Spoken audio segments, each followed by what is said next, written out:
பட்ஜெட்டில் பாரபட்சம் காட்டப்பட்டுள்ளது என்று எதிர்க்கட்சி உறுப்பினர்கள் மக்களவையில் தங்கள் கண்டனங்களை பதிவு செய்தனர். மக்களவை கூடியவுடன் எதிர்க்கட்சி உறுப்பினர்கள் தங்களுடைய இருக்கைகளில் எழுந்து நின்று முழக்கங்களை எழுப்பி பட்ஜெட்டிற்கு எதிர்ப்பு தெரிவித்தனர். பிற அலுவல்களை ஒத்திவைத்து பட்ஜெட் குறித்து விவாதம் நடத்த வேண்டும் எனவும் வலியுறுத்தினர். ஆனால் கேள்வி நேரம் முடங்கக்கூடாது எனவும் எதிர்க்கட்சிகள் எழுப்பும் பிரச்சினைகளை பட்ஜெட் விவாதத்தின் போது பரிசீலிக்கலாம் எனவும் சபாநாயகர் ஓம் பிர்லா தெரிவித்தார்.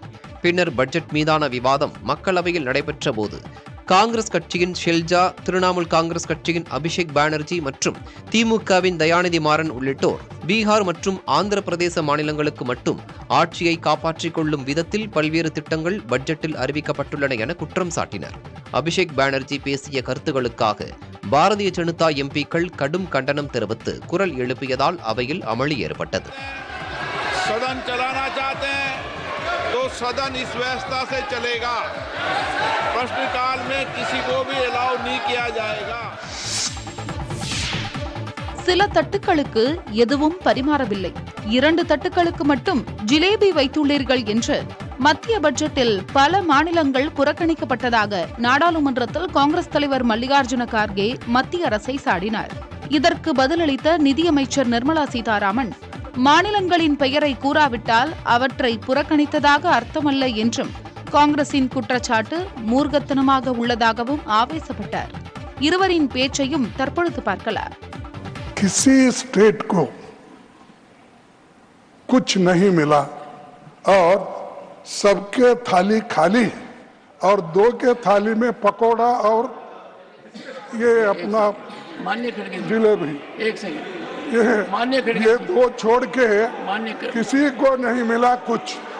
ना तमिलनाडु को मिला, ना केरला को मिला, ना कर्नाटक को मिला, ना महाराष्ट्र को मिला, ना पंजाब, ना हरियाणा, ना राजस्थान, ना छत्तीसगढ़, ना किसी स्टेट को कुछ नहीं. दिल्ली को नहीं दिया तो मैं कितने गिनूं, ओडिशा को कुछ नहीं दिया. तो ऐसा बजट मैं कभी नहीं देखा और ये सिर्फ किसी को खुश करने के लिए, कुर्सी बचाने के लिए वो ये सब हुआ है. इसका हम खंडन करते हैं. I would challenge the Congress party for all the budget speeches that they've delivered, that in each of the budget speeches, have they named every state of this country? This is an outrageous allegation. This is an outrageous allegation. Cabinet has, under the leadership of Prime Minister Modi, passed a very important decision.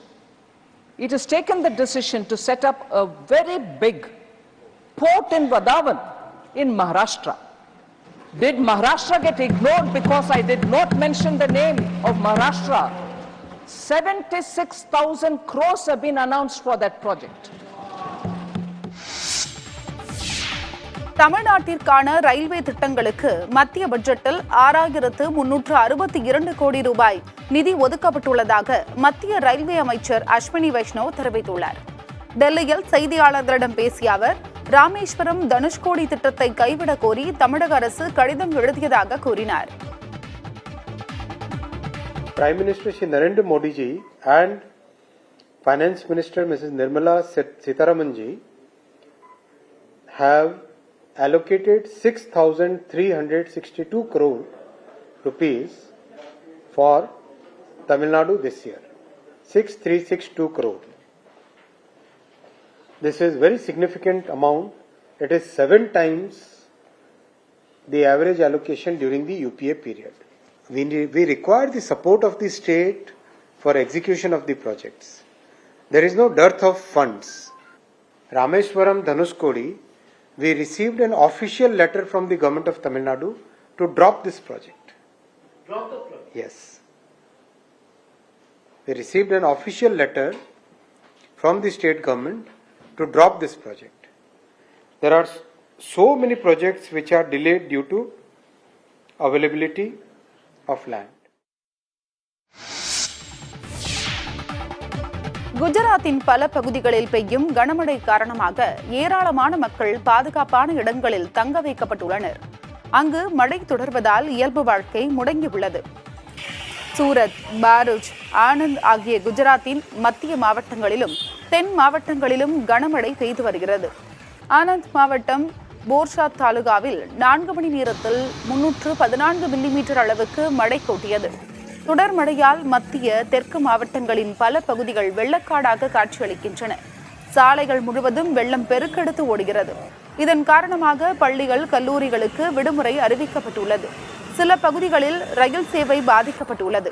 தாழ்வான பகுதிகளில் வசிக்கும் மக்கள் பாதுகாப்பான இடங்களுக்கு செல்ல அறிவுறுத்தப்பட்டுள்ளனர்.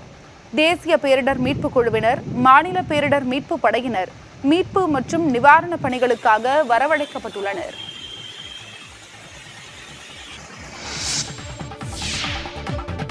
Armstrong கொலை வழக்கில் தேடப்பட்டு வரும் ரவுடி சிசிங் ராஜா காவலர்களை கண்டதும் காரில் தப்பி சென்றதாக தகவல் வெளியாகியுள்ளது.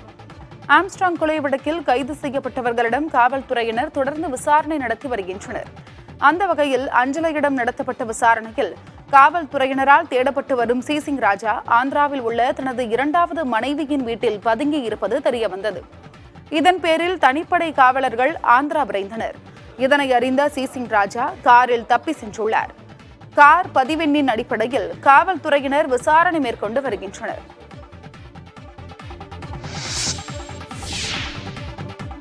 ஜாமீன் கோரி செந்தில் பாலாஜி தொடர்ந்த வழக்கு மீதான விசாரணையை வியாழக்கிழமைக்கு உச்சநீதிமன்றம் ஒத்திவைத்தது.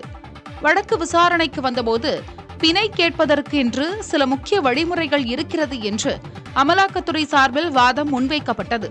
அப்போது குறுக்கிட்ட நீதிபதிகள், செந்தில் பாலாஜி வழக்கில் கைப்பற்றப்பட்ட பென்டிரைவ் போன்ற ஆவணங்கள் எங்கே?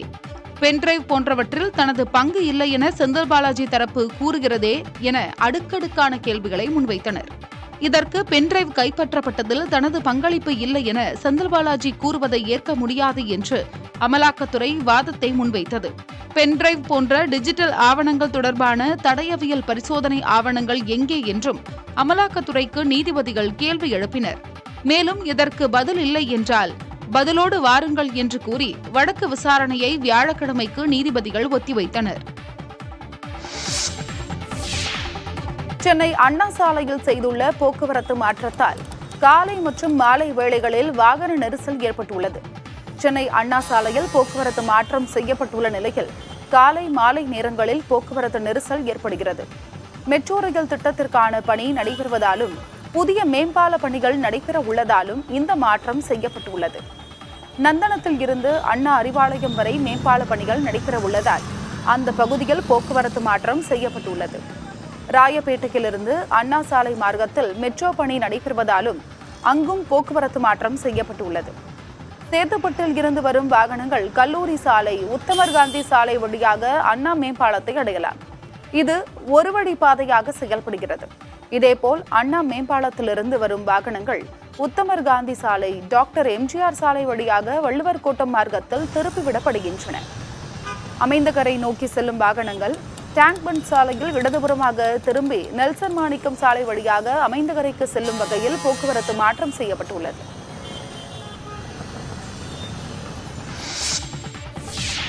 திமுக எம்பி தயாநிதி மாறன் மீது தாழ்த்தப்பட்டோருக்கு எதிரான வன்கொடுமை தடுப்புச் சட்டத்தின் கீழ் வழக்கு பதிவு செய்யப்பட்டுள்ளது. கடந்த 2020ஆம் ஆண்டு நாடாளுமன்ற உறுப்பினர்களான தயாநிதி மாறன், TR பாலு உள்ளிட்டோர் தலைமை செயலகத்தில் பேட்டியளித்தனர். அப்போது தயாநிதி மாறன் கொரோனா நிவாரண நிகழ்ச்சி தொடர்பாக மனு அளிக்க சென்றபோது அப்போதைய முதன்மை செயலாளர் சண்முகம் தங்களை உரிய மரியாதை இல்லாமல் நடத்தியதாக பேட்டியளித்தார். இதைத் தொடர்ந்து 2020ஆம் ஆண்டு மே மாதம் கோவை காவல் நிலையத்தில் ஜெகநாதன் என்பவர் தாழ்த்தப்பட்ட மக்களை தயாநிதி மாறன் MP இழிவுபடுத்தியதாக புகார் அளித்தார். இதன் பேரில் தயாநிதி மாறன் மீது வன்கொடுமை தடுப்புச் சட்டத்தில் வழக்கு பதிவு செய்யப்பட்டது. இந்நிலையில் சம்பவ இடம் சென்னை என்பதால் இந்த வழக்கு சென்னை மத்திய குற்றப்பிரிவுக்கு சமீபத்தில் மாற்றப்பட்டு வழக்கு பதிவு செய்யப்பட்டுள்ளது.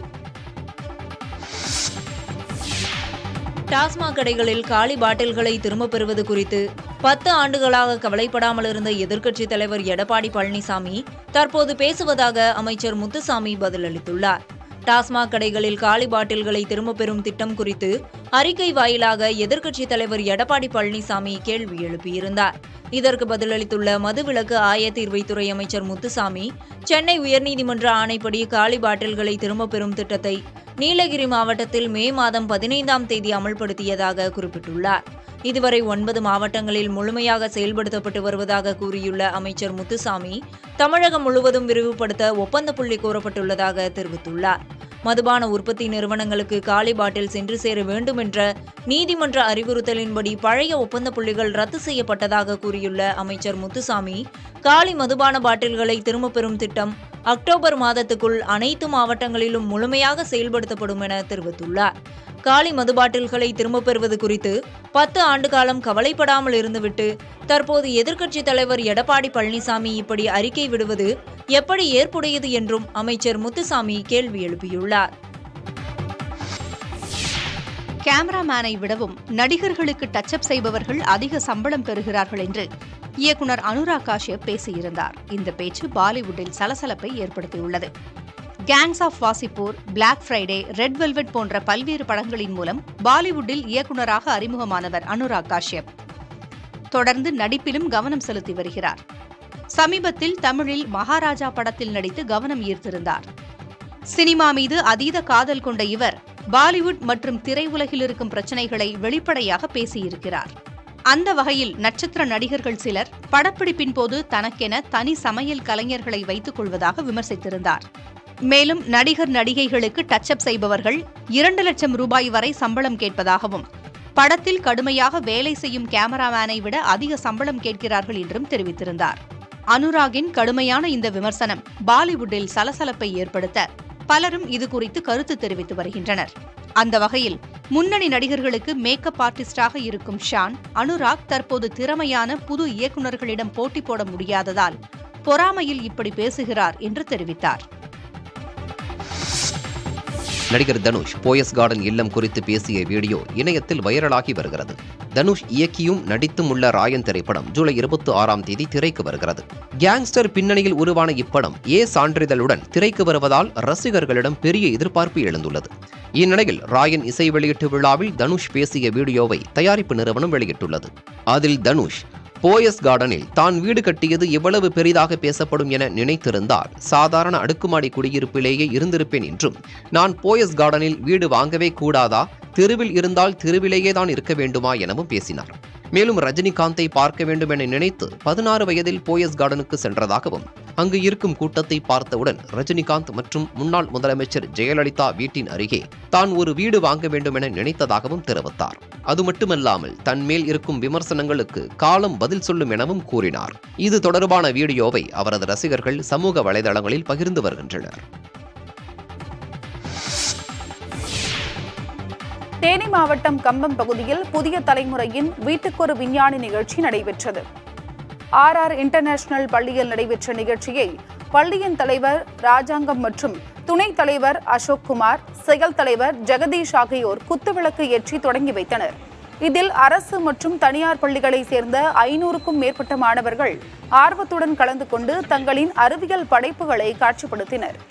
சூரிய ஒளி மூலம் பாசன வசதி, மழைநீர் சேமிப்பு உள்ளிட்ட பல்வேறு படைப்புகள் இதில் இடம்பெற்றன. இந்த நிகழ்ச்சியின் சிறப்பு விருந்தினராக வில்லேஜ் டெக்னாலஜி நிறுவனர் பாலாஜி, RR இன்டர்நேஷனல் பள்ளியின் நிர்வாக இயக்குநர்கள் ஜெயந்தி மற்றும் கிருத்திகா, பள்ளியின் முதல்வர் ஆனந்தவள்ளி ஆகியோர் கலந்து கொண்டனர்.